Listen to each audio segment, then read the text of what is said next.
Now, I know that you've heard me say many times, or you've read or listened on the tapes, that loving yourself is the most powerful thing we can do.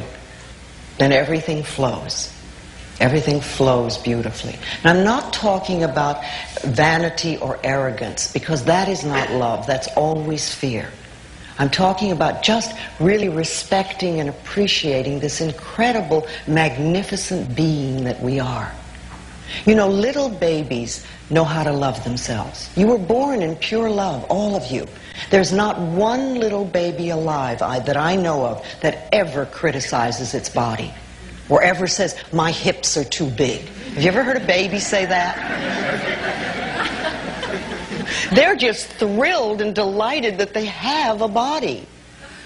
And they rejoice in it. And they love themselves. They love their toes. They love everything about themselves.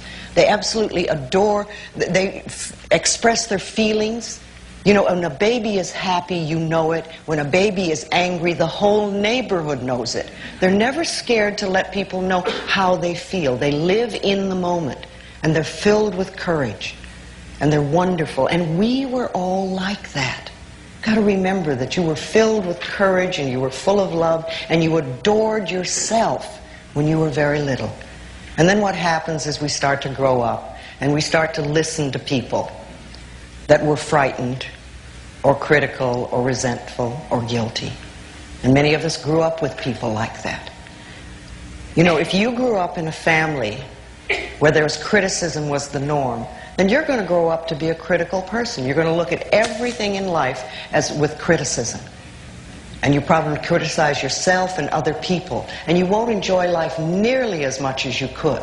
If you grew up in a family where you were not allowed to express anger, then either you're a person who is terrified of anger, or you swallow it down all the time and you let it sit in your body. If you were raised in a family where everybody was manipulated by guilt, then you're probably going to do the same thing. You're probably a person who runs around saying, I'm sorry all the time. I'm sorry, I'm sorry. And you can never ask for anything outright because you always want to manipulate somebody.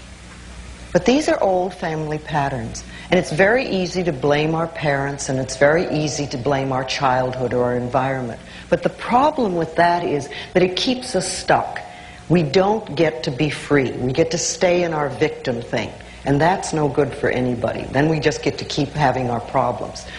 But remember, you're in charge now. Doesn't matter what your parents said. Doesn't matter what anybody else did.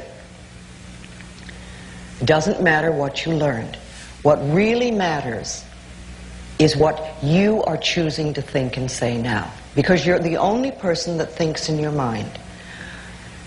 And you choose your thoughts. Now, I can tell you lots and lots of wonderful things. But if you don't choose to listen to them, then they're not going to work at all. So you are always in charge, and you're creating your world and your life. Now, I've known that one of the most powerful affirmations you can use is, I love and approve of myself. I love and approve of myself. And when you first say that, it's amazing what can come up and come to the surface.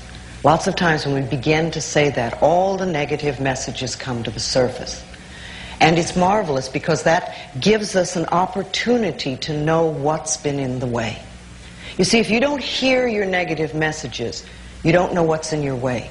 So when you start to do an affirmation like, I love and approve of myself, you want to really pay attention to what the negative messages are, because they're the ones that are in the way.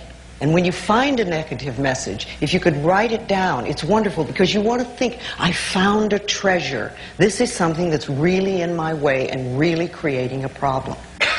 Remember, we get to choose the way we think, and we can choose to change the way we think. It's always our choice. Now, what I'd like you to do right now is take out those little mirrors that you have. I know everybody has a little mirror.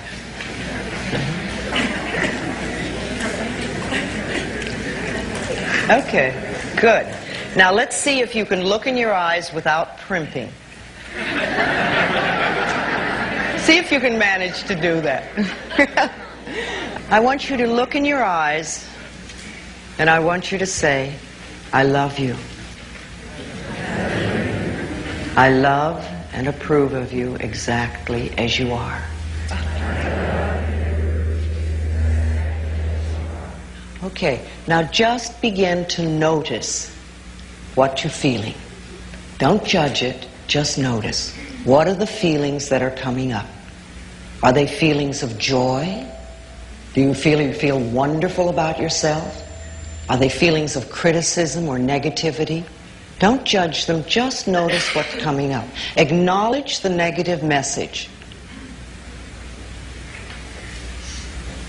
Just acknowledge it, and you can always say, thank you for sharing. And realize that the negative messages that are coming up now are very much the things that are in the way of you loving yourself. Okay, what I want to do right now is let's do just a little bit of sharing. Okay, I want to know what sort of messages are coming up from you. Yes.